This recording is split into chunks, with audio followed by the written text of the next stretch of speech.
Hello मित्रों, संस्कार student academy के ऑनलाइन क्लासेस में आपका स्वागत है। और आज हम बात करने जा रहे हैं अलंकार के बारे में। और इससे पहले जो अलंकार से संबंधित हमारी क्लास हो रखी है और अपन इसमें जो सिर्फ और सिर्फ बात करने जा रहे हैं जो हमारे हिंदी साहित्य की सिलेबस में जो अलंकार है उन अलंकारों के बारे में ही अपन बात करने जा रहे हैं। तो इससे जो पहले वाली क्लास हमारी रही उस पहले वाली क्लास के अंदर 4 अलंकार हमने पढ़े और 4 अलंकारों के बारे में आज अपन अध्ययन करने जा रहे हैं। तो अलंकार के बारे में इससे पहले भी हमने जो बातें परिभाषित कर ली है कि अलंकार का सामान्य अर्थ होता है आभूषण या गहना। सामान्य अर्थ क्या होता है? आभूषण या गहना। कि जिस प्रकार से आभूषण या गहने जो युवती की, नायिका की सुंदरता बढ़ाते हैं, शोभा बढ़ाते हैं, तो उस प्रकार से जो अलंकारिक शब्द है वो अलंकारिक शब्द क्या करते हैं? काव्य की सुंदरता बढ़ाते हैं, काव्य की शोभा बढ़ाते हैं। तो काव्य की शोभा बढ़ाने वाले शब्द क्या कहलाते हैं? अलंकार कहलाते हैं। और इससे पहले हमने ये भी बात कर ली है कि प्रमुख रूप से अलंकार के 2 भेद होते हैं। एक है शब्दालंकार और एक है अर्थालंकार। अलंकार के कितने भेद रहते हैं? प्रमुख रूप से 2 भेद। ये हमने बात कर ली है इससे पहले। एक होता है शब्दालंकार और एक होता है अर्थालंकार। प्रमुख रूप से 2 भेद, शब्दालंकार और दूसरा भेद है अर्थालंकार। अब हमारे सामने ये बात आती है कि शब्दालंकार किसे कहते हैं, अर्थालंकार किसे कहते हैं। तो जब काव्य में जो उनका चमत्कारिक रूप और कविता की सुंदरता बढ़ाने का जो रूप है किसी न किसी शब्द के ऊपर निर्भर करता है। किसके ऊपर निर्भर करता है? शब्द के ऊपर निर्भर करता है, तो वो क्या कहलाता है? शब्दालंकार। और जब काव्य की सुंदरता या शोभा बढ़ाने के लिए उसका जो व्यंग्यात्मक जो शब्दार्थ के आधार पर न निकल कर जब अर्थ के ऊपर निकलता है तो उसे क्या कहते हैं? अर्थालंकार। आप यही बात समझिए कि चमत्कारिक रूप जिस शब्द पर निर्भर करता है तो शब्दालंकार, और इसका चमत्कारिक रूप अर्थ पर निर्भर करता है तो वो क्या कहलाएगा? अर्थालंकार। ठीक है। तो अपने साहित्य में सारे के सारे अर्थालंकार है। अर्थालंकार के बारे में अपन बात अभी करते हैं। तो इससे पहले जो हमने अलंकार पढ़े, ठीक है, समासोक्ति अलंकार हमने पढ़ा, विशेषोक्ति अलंकार हमने पढ़ा, विभावना अलंकार हमने पढ़ा, व्यतिरेक अलंकार हमने पढ़ा। इससे पहले वाली जो क्लास है उसमें 4 अलंकारों के बारे में हमने बात की है। तो पहले वाली क्लास है वो अच्छी तरीके से आप देखें और समझें। और उसमें मैंने जो आपको बात बताई मोस्ट रूप में विशेषोक्ति और विभावना, वो क्वेश्चन आपको पूछा जा सकता है। विशेषोक्ति अलंकार और विभावना अलंकार या तो उसमें अंतर पूछा जा सकता है और या विशेषोक्ति किसे कहते हैं, विभावना किसे कहते हैं, तो वो एक अच्छा क्वेश्चन बनता है, मोस्ट क्वेश्चन बनता है। और वो 2 अलंकार भी अच्छे से पढ़े आप। और अभी अपन इनके बारे में भी बात करने जा रहे हैं।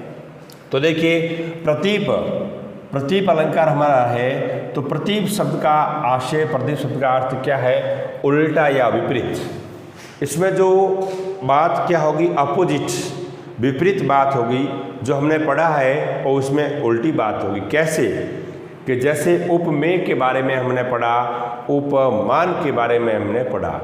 उपमेय किसे कहते हैं? कि जिसके बारे में बात की जा रही है वो उपमेय है। उपमान किसे कहते हैं? कि जो उपमेय है उसका मान और सम्मान बढ़ाने के लिए अपन उसकी तुलना किससे कर रहे हैं? अपन उसकी तुलना किससे कर रहे हैं? जिससे तुलना की जाती है तो वो क्या कहलाता है? उपमान कहलाता है। लेकिन प्रतीप में क्या है? उसका अपोजिट है, उसका उल्टा है, विपरीत है। जो उपमेय था, ठीक है, उसको उपमान मान लिया। जो उपमान होता है उसको उपमेय मान लिया। आपको यही बात दिमाग में होनी चाहिए कि प्रतीप का शब्दार्थ क्या होता है? उल्टा या विपरीत। जो उपमेय है उसको तो उपमान मान लिया जाता है और जो उपमान है उसको उपमेय मान लिया जाता है। ये बात आपको ध्यान रखनी है। देखो, जहाँ पर प्रसिद्ध उपमान को किसको जहाँ पर प्रसिद्ध उपमान को उपमेय, प्रसिद्ध उपमान को क्या मान लिया? उपमेय अथवा उपमेय को उपमान सिद्ध करके, जो उपमेय था, जो उपमेय है, उस उपमेय को क्या कर लिया, उपमान, क्या सिद्ध कर दिया, उपमान सिद्ध करके उपमेय की उत्कृष्टता वर्णित की जाती है। किसकी उत्कृष्टता वर्णित की जाती है, उपमेय की उत्कृष्टता वर्णित की जाती है, उपमान की नहीं, उपमेय की। उपमेय को ही उत्कृष्ट माना जाता है, उपमेय को ही श्रेष्ठ माना जाता है, इसलिए क्या है, उस जगह प्रतीप अलंकार होता है। तो ये बात आपको समझ में आई होगी। उत्कृष्टता वर्णित की जाती है वहाँ, या उसे प्रतीप अलंकार कहते हैं। आई इन बात समझ में? तो ये बात है कि आपको यही शब्द ध्यान में रखना है कि प्रतीप का शब्दार्थ क्या है, उल्टा या विपरीत। उपमेय था, उसको उपमान मान लिया, जो उपमान है उसको क्या कर दिया, उपमेय मान लिया, एक दूसरे से उल्टी बात हो गई।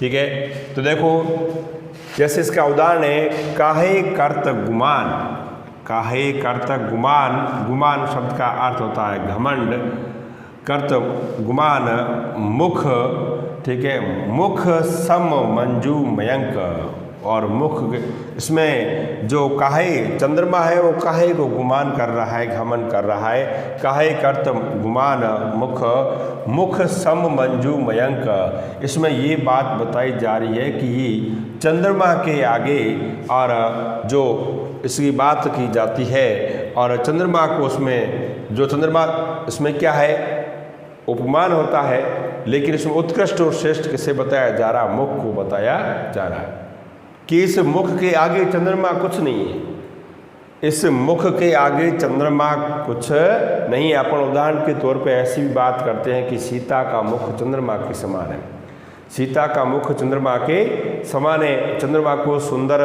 श्रेष्ठ, उत्कृष्ट माना गया है, उपमान माना गया है। लेकिन इस जगह तो ये बात की जा रही है कि जो चंद्रमा, इस मुख के आगे कुछ नहीं है, चंद्रमा को गुमान या घमंड करने की आवश्यकता नहीं है, जबकि मुख उपमेय है, मुख क्या है, उपमेय है, और चंद्रमा क्या है, जो उपमान है। लेकिन हुआ क्या, इस जगह सुंदर और श्रेष्ठ किसको बताया, सुंदर और श्रेष्ठ जो किसको बताया, मुख को बताया है, और मयंक का मतलब चंद्रमा को जो उत्कृष्ट और श्रेष्ठ नहीं बताया है, हीन बताया गया है। तो चंद्रमा की हीनता बताई गई है, किसकी बताई गई है, चंद्रमा की इसके अंदर हीनता बताई गई है। ठीक है, आई बात आपको समझ में? चंद्रमा की इस जगह हीनता बताई गई है।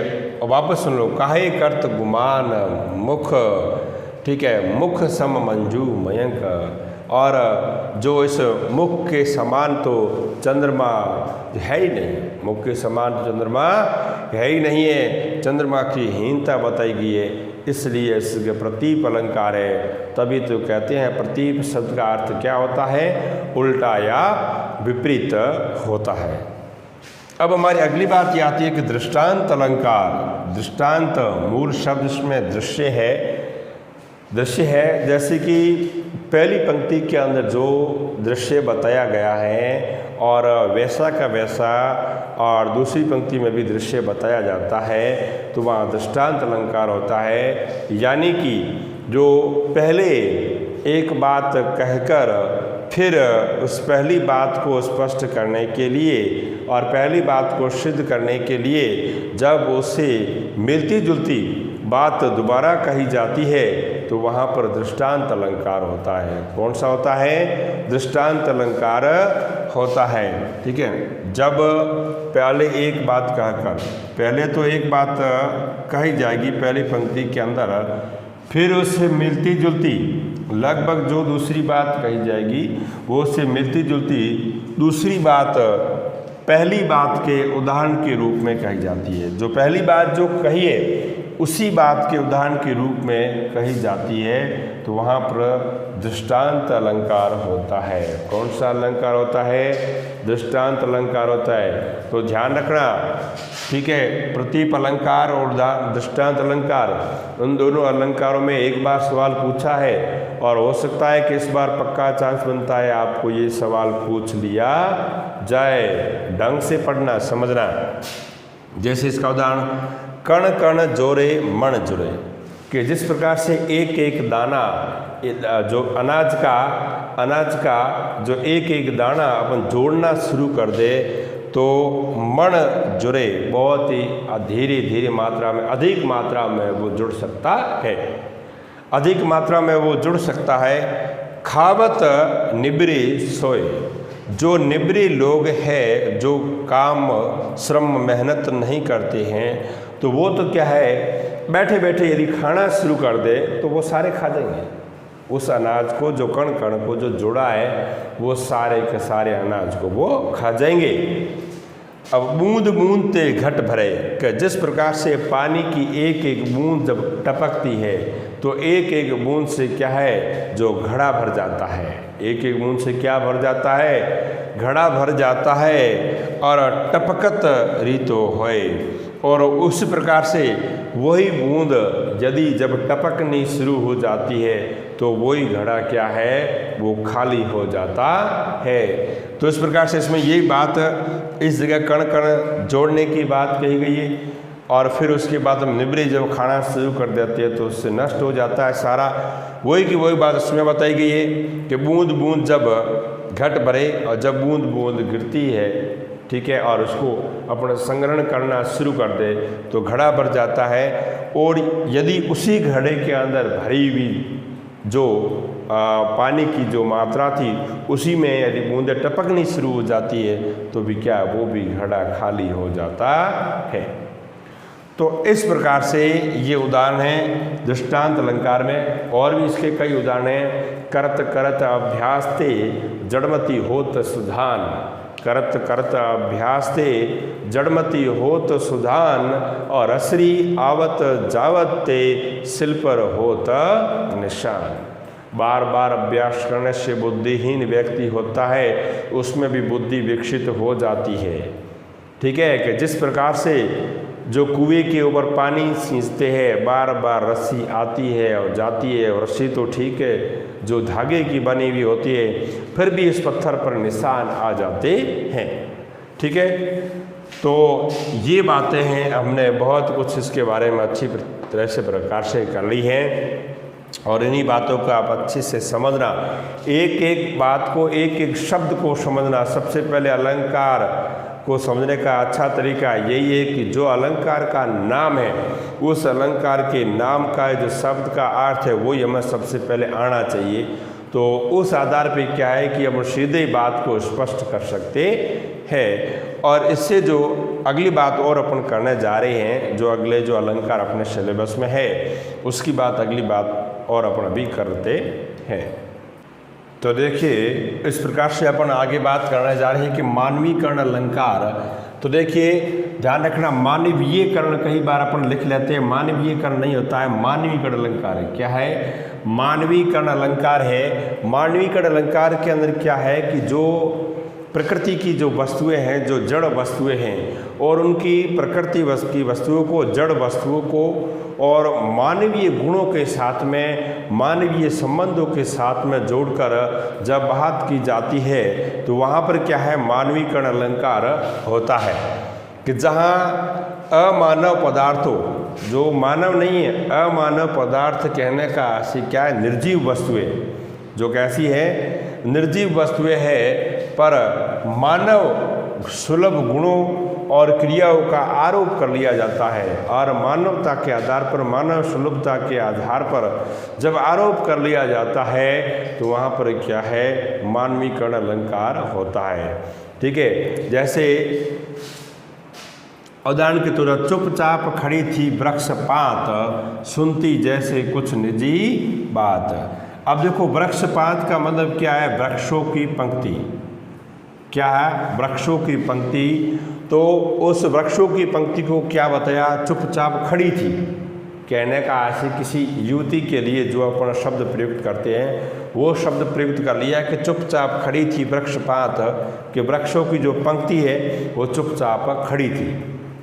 ठीक है ना। तो इस प्रकार से पेड़ पौधों को, वृक्षों को अपन ये नहीं कह सकते उन जो कि ये वो खड़े हैं, ये वो खड़े हैं या चुपचाप खड़े हैं। और खड़े भी कैसे हैं, जैसे कोई अपनी निजी बात अपन कोई कर रहे हैं और अपन कोई निजी बात कर रहे हैं और ये वृक्षों की पंक्ति जैसे कोई सुन रही हो। तो वृक्षों की पंक्ति ना तो इस प्रकार से मानवता के आधार पर बात की जाए तो वो सुनती तो है नहीं, अपनी बात को वृक्षों की पंक्ति नहीं सुनती है। लेकिन मानव सुलभता के आधार पर जब प्रकृति के अंदर जो निर्जीव वस्तुएं हैं, जो जड़ वस्तुएं हैं, और उन वस्तुओं को अपन मानवीय संबंधों के साथ में जोड़कर जब तुलना कर लेते हैं तो वहाँ पर मानवीकरण अलंकार होता है। जैसे चुपचाप संध्या उतर रही है, ठीक है, उसके बारे में संध्या के बारे में कहा गया है कि सूर्य अस्त हो रहा है, संध्या हो रही है, कि हे संध्या तुम जो चुपचाप उतर रही हो, तुम कौन हो, तुम कौन हो। तो संध्या तो वास्तव में ऐसे तो है नहीं कि चुपचाप नीचे उतर रही है, ढल तो रही है, लेकिन उसको ऐसे तो नहीं कह सकते कि तुम कौन है। तो ये शब्द किसी व्यक्ति विशेष के लिए प्रयुक्त कर सकते हैं। तो वहाँ पर कौन सा अलंकार होता, मानवीकरण अलंकार होगा। ठीक है, ये बात आपको ध्यान में समझना। इसमें मानवीकरण मानव के जो प्रकृति के अंदर जड़ वस्तुएं हैं उनकी क्या एक मानवीय संबंधों के साथ में तुलना करना। अब हमारी अगली बात आती है अन्योक्ति अलंकार। नाम से परिभाषित हो जाना चाहिए अन्य धन उक्ति।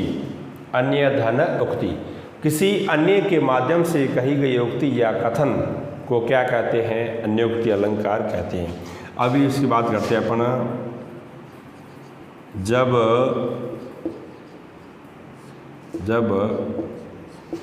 काव्य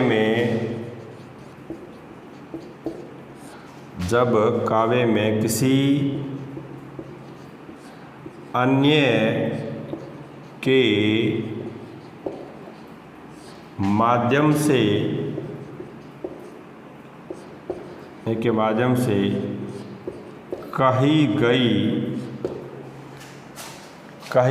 माध्यम से कही गई उक्ति या कथन का बोध हो उसे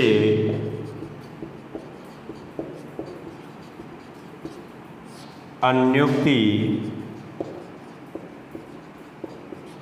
अलंकार कहते हैं। क्या है कि जब काव्य में किसी अन्य के माध्यम से कही गई उक्ति या कथन, किसी अन्य के माध्यम से कही गई उक्ति या कथन का जो बोध होता है तो उसे अपन क्या कहेंगे, अन्योक्ति अलंकार कहेंगे। ठीक है, किसी अन्य के माध्यम से कही गई उक्ति या कथन का बोध होता है। जैसे नहीं पराग नहीं मधुर, मधु नहीं विकास, अली कली ही सो बंध्यो, आगे कौन हवाल। ये बिहारी का पाठ है। मिर्जा राजा जय सिंह के बारे में जो बिहारी ने ये उक्ति और कथन लिखकर जो मिर्जा राजा जय सिंह को दी थी, नहीं पराग नहीं मधुर, मधुर नहीं विकास, अली कली ही सो बंध्यो, आगे कौन हवाल। ये ऐसे कई उदाहरण हैं। जैसे माली आवत देख कर कलियन करी पुकार, फूली फूली सब चुन लिए काल्हि हमारी बार। तो इस प्रकार से ऐसे कई उदाहरण हैं जिसमें क्या किसी अन्य के माध्यम से कही गई उक्ति या कथन का जब बोध होता है वहाँ पर अन्योक्ति अलंकार होता है। ठीक है, तो ये अभी अपने 4 अलंकारों की हमने अभी बात कर ली है, तो आपको अच्छे प्रकार से ये समझ में बात आ गई हो गई। और उससे जो पहले वाली हमारी क्लास हुई है उसके अंदर भी 4 अलंकारों की हमने बात कर ली है कि जो हमारे हिंदी साहित्य के अंदर जो सिलेबस में है वो बोर्ड के लायक जो सिलेबस में जो अलंकार है साहित्य में, वो सारी की सारी बात अपने अच्छी प्रकार से कर ली है। तो इन सभी अलंकारों को एक एक को आप अच्छी तरीक़ा से पढ़ना और इन्हीं में से आपको बोर्ड में पक्का सवाल पूछा जाएगा। और नेक्स्ट बात जो होगी तो अपन आगे और करेंगे।